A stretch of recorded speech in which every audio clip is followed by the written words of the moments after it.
Hi, day 3 sa atong umad. Punta kami bukid kasi brownout dito sa amin. Yan yung bukid. Gawa pala kami ng uling for today. Tapos magsasaing pala kami para sa aming pananghalian. Pananghalian ni Dudong kaya hindi man ako kakain. Tsaka nagsiga na rin.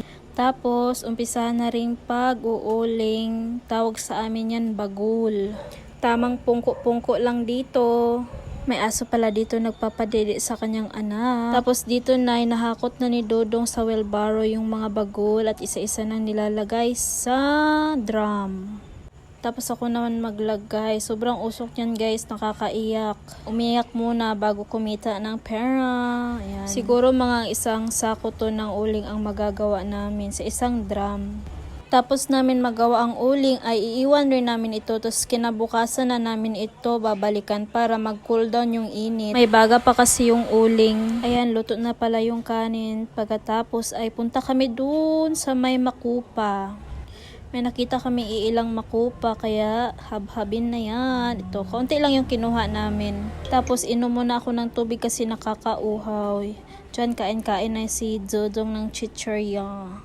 Pagkatapos pinunasan ko yung makupa, binigay ka Dudong. Ayaw niya sana kasi walang hugas, pero pinunasan ko naman. Yan, masarap 'di ba?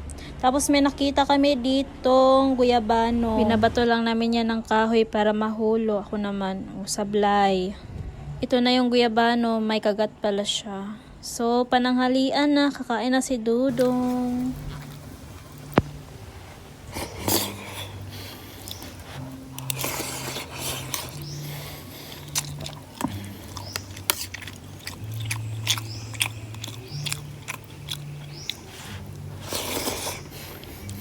Sarap diba? Kasi mainit ngayong kanin. Di mawawala yung mosket kasi mosket is life.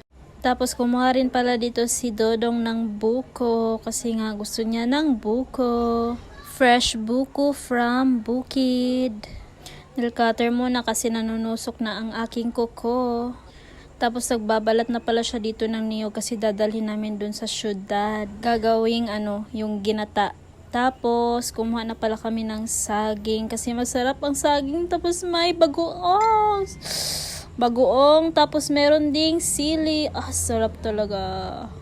Kakain na pala ako guys. Nakauwi na pala kami alas 5 na kaya nag-prepare na kami ng pang-umad ko. First on the list, we have avocado. Second, the shrimp. Tapos litos. Tapos, lagyan ng karne. Tapos, habhab na yan. Sayos doon sa gilid. Tapos, egg for protein. Tapos, yan yung dabong na ginataan. Tapos, shrimp. Tapos, karne. Pritong karne. Egg naman, litos. Karne. Habhab ang kanding. Tapos litos. Tapos isda. Karne.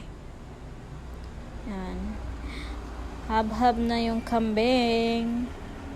So ito lang pala yung leftover ko. Hindi ko naubos yung litos.